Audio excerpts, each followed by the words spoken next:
Test number 8। पहला सवाल है,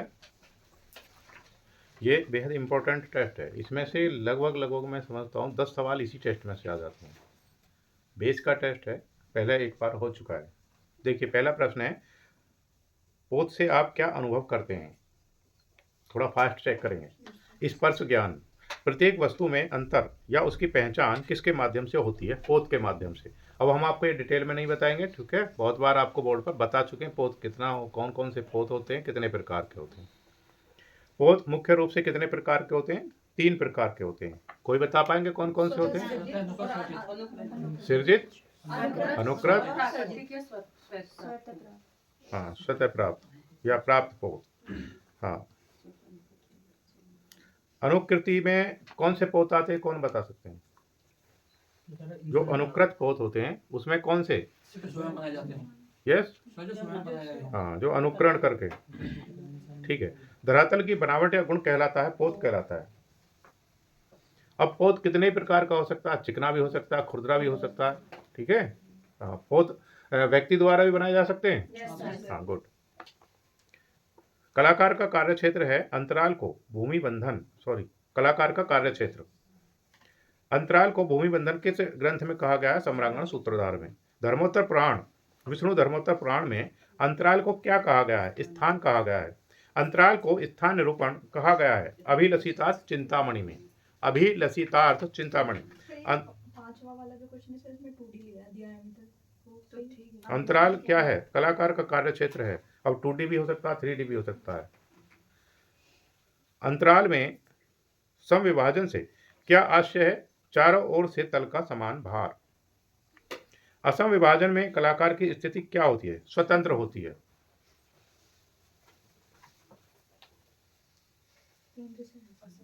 सर, केंद्र से असमान दूरी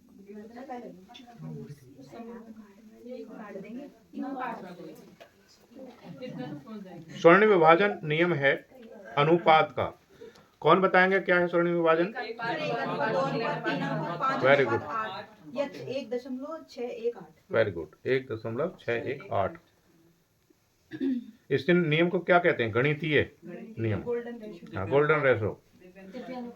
अच्छा, ये कौन बताएंगे? इसे किस अक्षर से प्रदर्शित किया जा सकता है? फाई से। फाई अक्षर क्या होता है? जीरो ही बना करके और बीच में से उसको कट करना है। कई बार अक्षर भी आ जाता है निम्नलिखित में से फाई का कौन सा अक्षर है? ठीक है। स्वर्ण विभाजन सिद्धांत का प्रतिपादन किसने किया? हाँ, यूक्लिड ने किया। अगर किसी ने यूनानी लिखा तो वो भी ठीक कर देंगे। स्वर्ण विभाजन सिद्धांत कहाँ के कलाकारों ने विकसित किया था? यूनान के। यूनानियों द्वारा विकसित स्वर्णानुपात का नियम क्या है? 3:5:8 या 1:2:3। मतलब किसी ने कहीं से भी इसकी सीरीज शुरू की है तो उसको ठीक करेंगे, लेकिन उसी रेशो में होनी चाहिए। चित्र का अंतराल कितने प्रकार का होता है? 2 प्रकार का। चित्र भूमि का अंतराल और रिक्त स्थान का अंतराल। लंबाई व चौड़ाई में फैले अंतराल को क्या कहते हैं? द्विआयामी अंतराल कहते हैं। चित्र के तत्वों को व्यवस्थित, ये हम बहुत बार बता चुके हैं इसलिए रिपीट नहीं कर रहे हैं उसको। चित्र के तत्वों को व्यवस्थित एवं लय के साथ सामंजस्य लाया जा सकता है एकता द्वारा। सहयोग कितने प्रकार का होता है? 2 प्रकार का, प्रत्यक्ष सहयोग और अप्रत्यक्ष सहयोग। एक बौद्धिक भी होता है, बौद्धिक सहयोग भी होता है। बौद्धिक सहयोग कौन सा हो सकता है?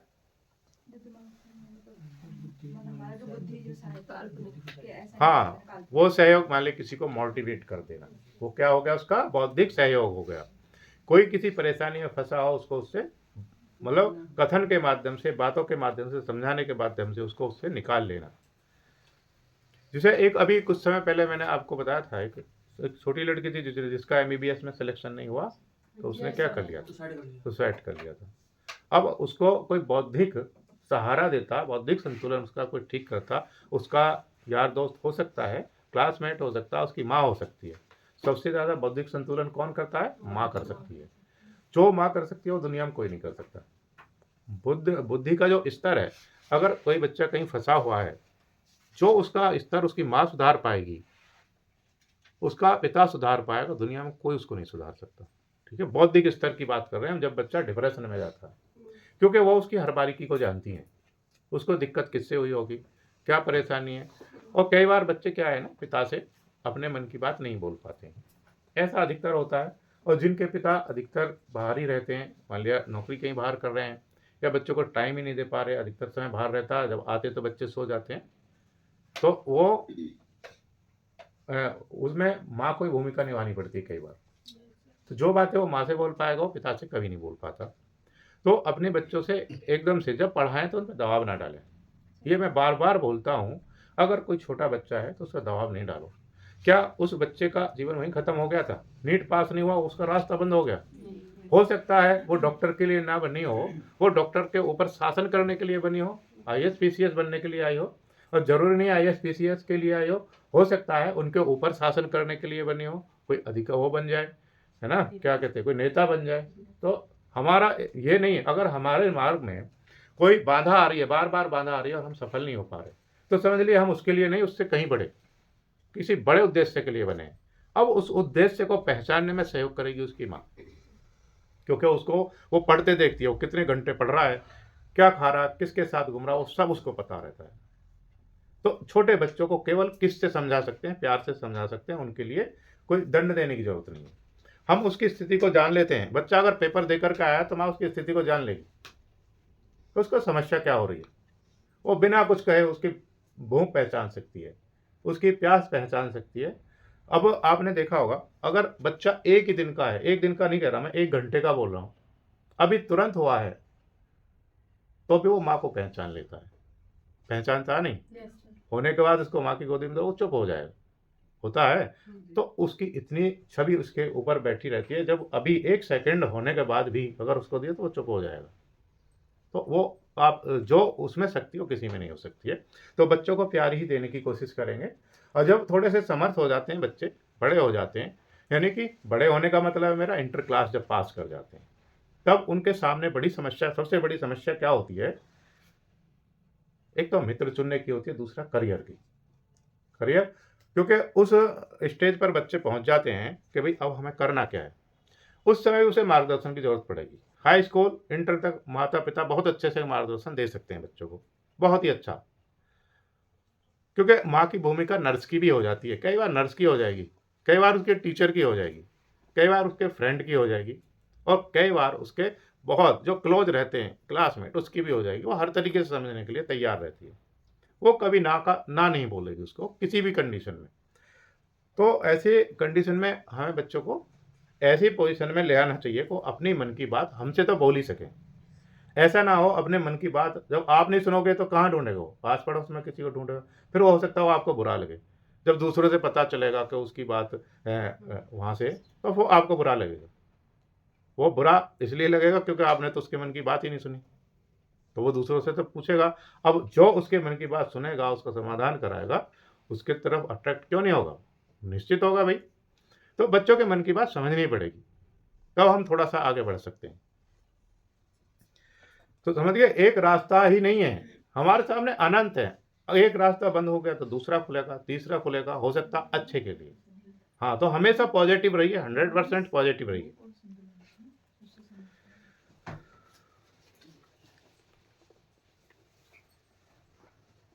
मैंने एक ऐसे स्टूडेंट को पढ़ाया था जो बेहद हताश होकर के मेरे पास आया था, और इंटर पास था केवल। मैं पहले भी आपको बताया है आपको ये, मैं यहीं रहता था 2011 में, पास में ही। वो ठीक सामने वाले प्लॉट में काम कर रहा था, चिनाई का काम करते हैं ना मिस्त्री। अब उसने देखा कि भाई यहाँ ये बच्चे बहुत सारे आते हैं जाते हैं। अब उसने एक दिन ठान लिया मैं देखूंगा पढ़ाता कौन है इनको। उसने मुझे नहीं देखा कभी। जब सारे बच्चे चले गए उसके बाद मैंने गाड़ी निकाली, मैं वहाँ से निकला स्कूल के लिए, तो उन्होंने रोक लिया। कह लगे जी हाँ, बच्चे कौन पढ़ाते हैं? आपके पिताजी पढ़ाते हैं क्या बच्चों को? मैं कह लगा हाँ। आप बताओ क्या काम है आपको? उन्होंने कहा कि मुझे थोड़ा सा उनसे मिलना था। मैंने कहा बताओ क्या काम है? तो फिर उनको मैंने बताया कि मैं ही पढ़ाता हूँ। फिर वो हंसा बहुत तेज, कहने लगा आपसे बड़े बड़े बच्चे थे यहाँ, आप कैसे पढ़ाते हैं? तो 2011 की काफ़ी पुरानी बात होगी। फिर उसने, मुझे लगा कि वो मेरा टाइम ख़राब कर रहा है। मैंने कहा आप कितने पढ़े हुए हैं? उसने कहा कि मैं इंटरमीडिएट पास हूँ। मैं कहा बहुत अच्छा है। मैंने कहा क्या सब्जेक्ट हैं? उसने बताया कि ये और टेक्निकल ड्राइंग बताई उसने मुझे। मैं कहने लगा आप जितनी इसमें मेहनत करते हैं, दिन रात धूप में लगे रहते हैं, अगर आप इतनी मेहनत मेरे कहे अनुसार कर लेंगे तो एक ही साल में आप जीरो से हीरो बन जाएंगे।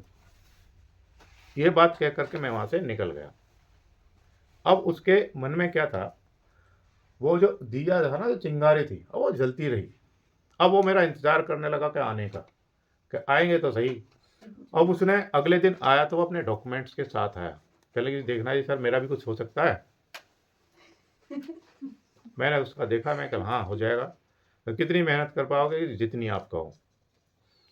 फिर मैंने पूछा घर में कौन कौन है? उन्होंने बताया जी 6 लड़कियां हैं। लड़कियां ही लड़कियां 6। मैं अकेला। चलो। फिर पत्नी? क्योंकि पत्नी भी अनपढ़ है। तो मैंने कहा तुम मेहनत कैसे करोगे फिर? क्योंकि जिम्मेदारी बहुत बड़ी चीज़ होती है। ठीक है, जिम्मेदारी नौकरी से भी बड़ी चीज़ है। अब उसको पैसे की भी तो ज़रूरत थी। मैंने कहा तुम्हारा खर्चा कितना चल जाता है, कितने पैसे में? उसने कहा जी कि लगभग पूरे साल का खर्चा 12,000 रुपये। मैं कहला 12,000 हम देंगे आपको, अब आप हमारे अनुसार चलो। वो अनुसार चले।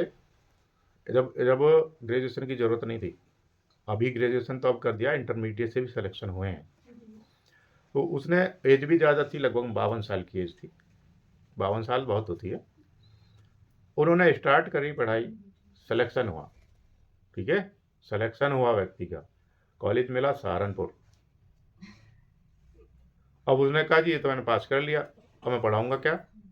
अब उनको एक एक छोटी सी फाइल बना करके दे रखी है कि ये 10th में पढ़ाना है, ये 9th में पढ़ाना है। छोटी क्लास में पीरियड लगना है तो इन्हीं में से दोनों को मिक्स करके पढ़ाना है। इनके अलावा कुछ नहीं पढ़ाना 1 साल तक। जब 1 साल पूरा हो जाए तो दोबारा हमें बताना, फिर हम आपको एक और टेक्निक बताएंगे। इंटरव्यू हुआ, इंटरव्यू में भी सिलेक्शन हो गया। जो तरीका था उससे करवा दिया। वो करा दिया। करने के बाद अब जहाँ इंटरव्यू दे करके निकले, जिस दिन उनका रिजल्ट लगा, उस सबसे पहले उन्होंने फ़ोन किया, घर पे आए। घर पे आकर के पकड़ करके बहुत देर तक तो छोड़ा ही नहीं। अब उनकी स्थिति ये थी कि जो उन्होंने कभी सोचा नहीं था वो उनके साथ हुआ। वो क्यों हुआ? क्योंकि उनको एक चिंगारी कहीं दिखाई दी। अगर वो काश बच्चे नहीं निकलते दिखाई देते उस बिल्डिंग से तो क्या वो कर पाते?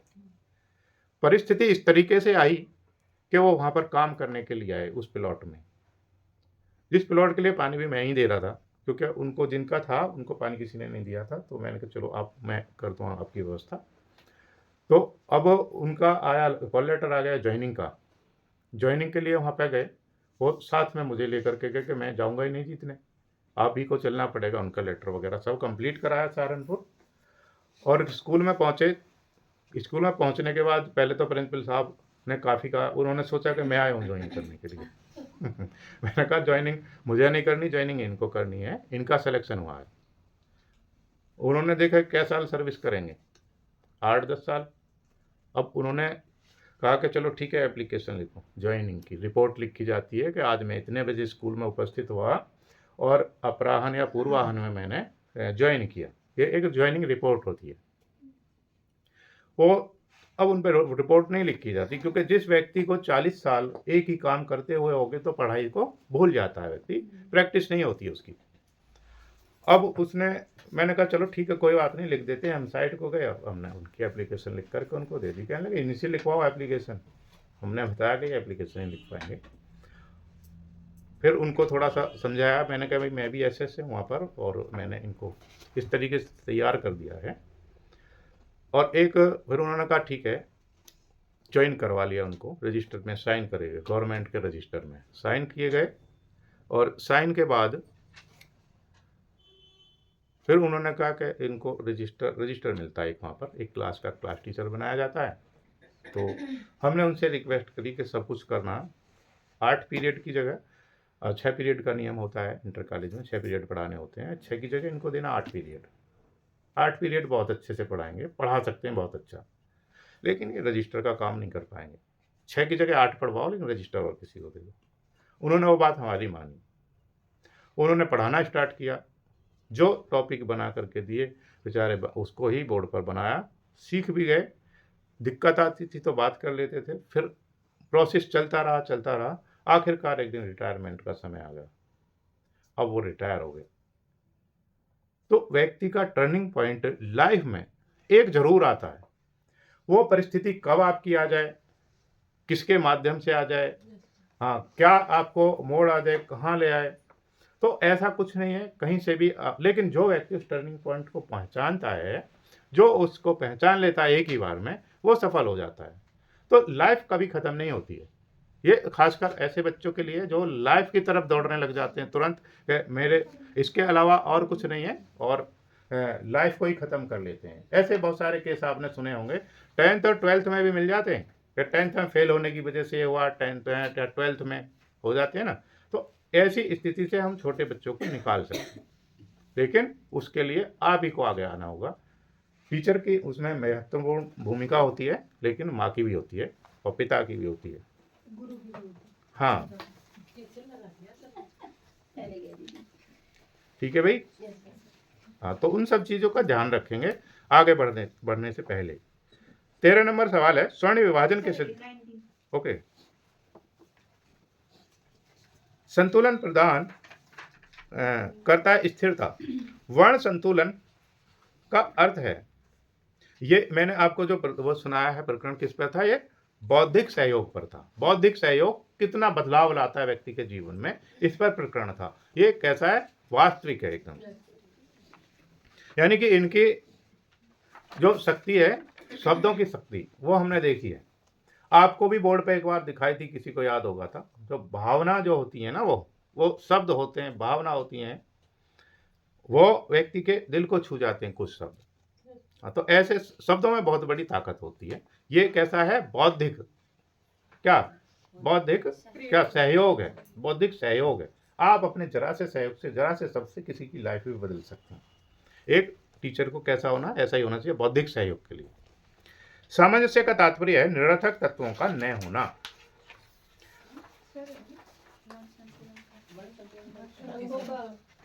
सामंजस्य का तात्पर्य है, हाँ, निरर्थक तत्वों का न होना, सही है। हाँ जी, 20। वर्ण संतुलन का अर्थ है चित्र में सुव्यवस्थित रंग योजना। 20 हो गया। अब देखिए 21 नंबर, सामंजस्य का तात्पर्य है निरर्थक तत्वों का न होना। कलाकार सामंजस्य उत्पन्न कर सकता है रेखाओं द्वारा, रूपों द्वारा, रंगों द्वारा। 23 नंबर सवाल है, रिदम का अर्थ है लय। गति कितने प्रकार की होती है, 3 प्रकार की होती है, रेखीय, वृत्तीय और घूर्णन। 3 प्रकार ही बहुत है। लहरदार गति से कौन सा भाव उत्पन्न होता है, कोमलता का, ल्यात्मकता का, मधुरता का। इसके अलावा भी लिखे हैं तो सही करेंगे उनको। कोणीय गति से भाव प्रकट होता है तनाव का, असुरक्षा का, अस्पष्टता का, व्याकुलता का, संघर्ष का, आघात का। इसके अलावा और भी बहुत सारे होते हैं। सरल गति से भाव उत्पन्न होता है एक रसता का, विश्राम का, स्थिरता का, शांति का, मौन का, संतुलन का आदि। ल्यात्मक रेखा कैसी होती है, वक्र रेखा ल्यात्मक होती है, लावण्य प्रदान करती है, सुंदरता प्रदान करती है, माधुर्य एवं गति भी होती है। प्रमाण का आशय है सही अनुपात। माइकल एंजेलो ने मानव शरीर को कितने तालों में बांटा है, 8। चित्र में निकट की वस्तुओं को बड़ा एवं दूर की वस्तुओं को छोटा दिखाने के सिद्धांत को क्या कहते हैं, हाँ, परिप्रेक्ष्य या क्षय वृद्धि। ठीक है। रेखांकन का अधिकतम, क्षितिज रेखा पर अधिकतम बिंदु हो सकते हैं 2। परिप्रेक्ष्य कितने प्रकार का होता है, 2, रेखीय और वायुमंडलीय। समांतर परिप्रेक्ष्य में क्षैतिज रेखा के बीच भाग में जाकर मिल जाती है एक दृष्टि बिंदु पर। जिस स्थान पर खड़े होकर कलाकार दृश्य को देखता है वह क्या कहलाता है, स्थिर बिंदु। स्थिर बिंदु को दृष्टि बिंदु से मिलाने वाली रेखा को क्या कहते हैं, दृष्टिपथ। क्षितिज रेखा के वे बिंदु जहां आकृतियों की दोनों या तीनों ओर से सीमा रेखाएं आकर मिलती हैं, यह क्या कहलाती है, अदृश्य बिंदु। पुस्तक, चौकोर डिब्बा, ईंट आदि किसके अंतर्गत आते हैं, घनाकार के अंतर्गत आते हैं। दर्शक को घन के कितने तल दिखाई देते हैं, 3 तल दिखाई देते हैं। एक बार में 100% सवाल आएगा, 100%। घन बना करके पहले मैंने बताया था, तीनों पार्ट दिखा चुका हूं। ठीक है, ओके। द्विआयामी अनुअंकन के संदर्भ में कौन सी बात सही है, रूप व वर्ण का सरलीकरण। द्विआयामी अनुरंकन के लिए किस बात से बचना चाहिए? छाया प्रकाश। हाँ, स्वाभाविक छाया प्रकाश से बचना चाहिए। अनुरंकन का प्रमुख गुण है द्विआयामी रूप। 43 नंबर सवाल है, अंकन का प्रमुख गुण कौन सा है? वस्तु के अनुरूप चित्रण करना। अनुरंकन में परिप्रेक्ष्य के नियमों का पालन किया जाता है या नहीं? नहीं। गेरू में चर्बी मिलाकर सर्वप्रथम कलाकृतियों का निर्माण किया। प्रागैतिहासिक काल में गेरू में चर्बी किस बर्तन में मिलाई जाती थी? पुट्ठे की हड्डी। हाँ, पुट्ठे की हड्डी थी जानवर की, उसमें मिलाई जाती थी। गुड। जो पदार्थ रंग के कणों को बांधता है वह क्या कहलाता है? वाइंडर। टेम्परा चित्रण माध्यम के रूप में पायस का प्रयोग होता है। गोंद, अंडा, ग्लिसरीन। लकड़ी के धरातल पर बनाया गया कैसीन ग्राउंड और जिप्सम ग्राउंड पर चित्रण किया जाता है टेम्परा का। चित्रण की विधि कहलाती है तकनीक। भित्ति चित्रण की विद्या जिसमें प्लास्टर गीले होने पर रंगों को लगाया जाता है क्या कहते हैं? फ्रेस्को, व्यूनो। सर थोड़ा सा आराम से बोल दीजिए सर, क्योंकि ओके, आंसर ओके। कहीं निकल रहा है ना, तो थोड़ा सा ओके। फ्रेस्को, व्यूनो। फ्रेस्को की दो तकनीकें हैं, फ्रेस्को सेको और फ्रेस्को व्यूनो। फ्रेस्को सेको और फ्रेस्को व्यूनो एक ही है क्या? अच्छा, अलग अलग होती हैं। क्या अंतर हो सकता है? सर एक गीली मिट्टी पे किया जाता है, हाँ। सूखी पे किया जाता है। जो फ्रेस्को सेको है उसको सूखी मिट्टी पर। और फ्रेस्को व्यूनो को? Very good. प्लास्टर की हुई सूखी दीवार पर खनिज रंगों से किया गया चित्रण कहलाता है फ्रेस्को सेको। दीवार का प्लास्टर गीला रहते हुए ही खनिज रंगों में चित्रांकन कर दिया जाता है, वह कहलाता है फ्रेस्को व्यूनो। फ्रेस्को चित्रण में धरातल पर प्लास्टर की परत लगाई जाती है 3। फ्रेस्को सेको पर वार्निश की जाती है, वैक्स वार्निश। भित्ति चित्रण की विद्या है टेम्परा, सिग्राफिटो, फ्रेस्को। सिग्राफिटो विकसित हुई यूरोप में। भित्ति चित्रण की परंपरा का आरंभ होता है अजंता से। अब ठीक है मोनिका? ओके। भित्ति चित्रण की विद्या नहीं है ब्रोकन कलर। तेल चित्रण का आविष्कार किया वाइक बंधु ने या जॉन आन वाइक बंधु। तेल रंगों का पैलेट पर मिलाने के लिए किसका प्रयोग किया जाता है? पैलेट नाइफ का। पैलेट नाइफ दिखा चुके हैं हम, टूल्स दिखा चुके हैं पूरे ड्राइंग के। तेल रंगों को मोम के साथ मिश्रित कर लगाने की क्रिया को कहते हैं एनकास्टिंग। तेल चित्रण की प्रविधि नहीं है वास। तेल चित्रण में प्रयोग नहीं होता जल। जल रंग चित्रण का प्रारंभ कहां से हुआ? इंग्लैंड से। यूरोप लिखा तो भी ठीक कर देंगे।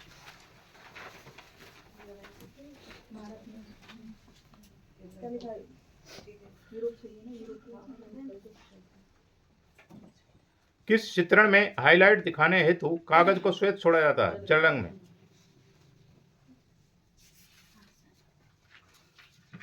जल रंग चित्रण के पिता माने जाते हैं कौन? पाल्स एंड बॉयर। ठीक है।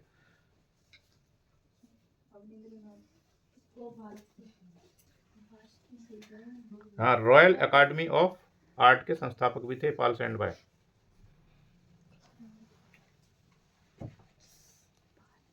जल रंग का चित्रण किस शताब्दी में प्रारंभ हुआ? 18वीं। इसका जो पुराना टेस्ट है जब इसको पढ़ें तो उसको भी साथ रखें, ठीक है? उसमें बहुत सारी चीजें लिखवा रखी हैं। जल रंग चित्रण के लिए उपयुक्त तुलिका होती है सेवल या फिल्बर्ट। बाजार में जल रंग किस रूप में मिलते हैं? टिकिया में, ट्यूब में या शीशी में। तीव्र प्रकाश को कहा जाता है हाईलाइट। हाईलाइट के लिए कागज को श्वेत छोड़ दिया जाता है जल रंग चित्रण में। सफेद रंग के मिश्रण से तैयार रंगतें कहलाती हैं टिंट। वसली क्या है? चित्रण के लिए उपयुक्त धरातल है। हाँ, मोटी सतह, मोटी तह भी है, ठीक है। कागज की मोटी परत को भी बसली बोलते हैं। वास चित्रण का प्रारंभ हुआ बंगाल स्कूल में।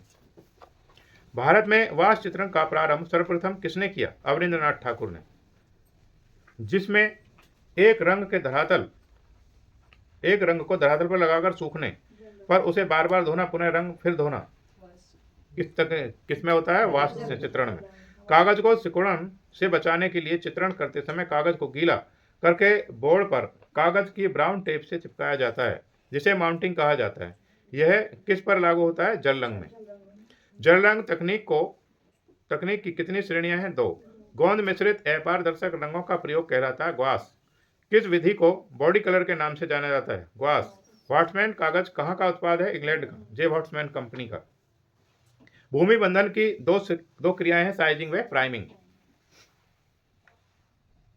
तेल चित्रण के लिए प्रारंभिक रेखांकन किया जाता है चारकोल स्टिक से। चारकोल किससे बनाया जाता है? किससे? अंगूर की लकड़ी से। हाँ, और अंगूर की लकड़ी ना उपलब्ध हो तो हाँ, तो फिर आसवन विधि से बनाएंगे। Very good. किंचित गोल किनारे वाले सफेद बालों वाली तुलिका कहलाती है फ्लवर्ट। टूथब्रश या हार्ड ब्रश से स्प्रे करना कहलाता है स्पैटरिंग। स्पैटरिंग इम्पेस्टो का आरंभ किया था जॉन ब्रेडवाय ने। एचिंग में प्राथमिक अंकन को कहा जाता है इंटेग्लियो। रंग को कपड़े या कागज से रब करने की पद्धति को कहा जाता है फ्राटेज। हाँ, ब्रोकन कलर का प्रयोग किस पाश्चात्य कलाकार ने किया? कांस्टेबल ने। चिरोस्क्यूरो का प्रारंभ किया था लियोनार्डो दा विंसी ने। एक ही कोट में संपूर्ण चित्र को पूरा करना कहलाता है अला प्राइमा। इंपॉर्टेंट सवाल है। पास रेखाएं खींचकर छाया प्रकाश के प्रभाव को दर्शाना कहलाता है हैचिंग। टेम्परा चित्रण में किस धरातल का उपयोग किया जाता है? Gypsum ground, casein ground, enamel लगी धातु प्लेट। स्वर्ण विभाजन पद्धति का सिद्धांत कहाँ के लोगों ने विकसित किया था? ग्रीक के लोगों ने। दर्शक को घन के कितने तल दिखाई देते हैं? 3। इंपॉर्टेंट सवाल है, पहले भी आ चुका है। घनाकृति के अंतर्गत नहीं आती है, अमरूद नहीं आता है, और भी कुछ लिख सकते हैं। श्वेत वर्णों से चित्रण करने को कहा जाता है वर्ण शून्यता। क्यों कहा जाता है वर्ण शून्यता? रंग कौन कौन से रंग है जिनको रंग की श्रेणी में नहीं रखते? ठीक है। एक ही रंगत में बनाया गया चित्रण कहलाता है मोनोक्रोम। सुग्राफिटो में चित्र टूल से प्रथम अंकन खुरचकर किया जाता है, उसे कहा जाता है स्पैचुला मैंने दिखा दिया था आपको बोर्ड पर। स्टूडियो से बाहर कार्य करने हेतु सबसे उत्तम माध्यम क्या है? जल रंग। एचिंग में प्रिंटिंग के समय कागज कैसा होना चाहिए? किंचित नम। एक परत में चित्रण कार्य किया जाता है पोस्टर रंग में। खसड़ा किसे कहते हैं? स्केच को। कैंडिस्की, ये 104 नंबर सवाल इंपॉर्टेंट है। कैंडिस्की की चित्रण विधि किस अंकन के निकट है? स्वतंत्र रेखांकन के। यंत्रों की सहायता से किया गया रेखांकन कहलाता है यांत्रिक रेखांकन। प्रथम ग्रेफाइट पेंसिल कब बनी? 1662 में। और खोज हुई थी 1565 में। खोज 1565 में हुई थी इसकी, और आविष्कार हुआ था 1662 में।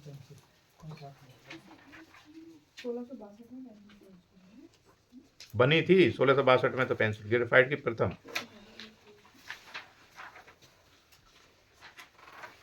108 नंबर सवाल है।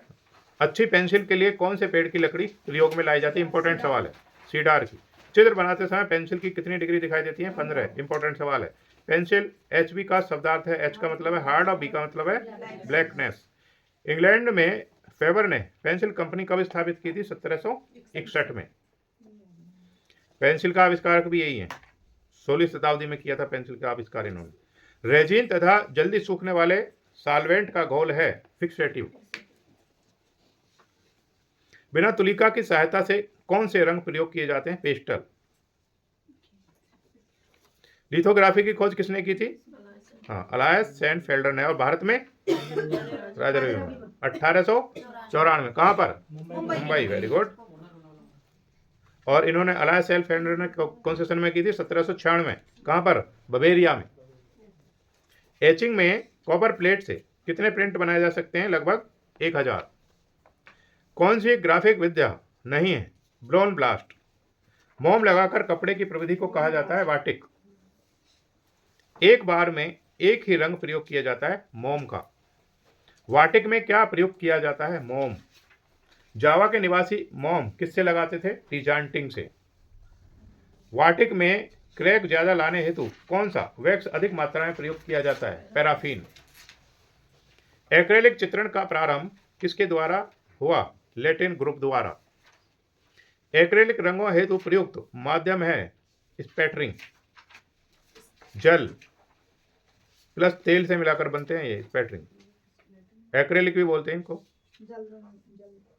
छोटे छोटे बिंदुओं को पास पास रखकर छाया प्रकाश का प्रभाव दर्शाना कहलाता है बिंदु वर्तना या स्पैटरिंग।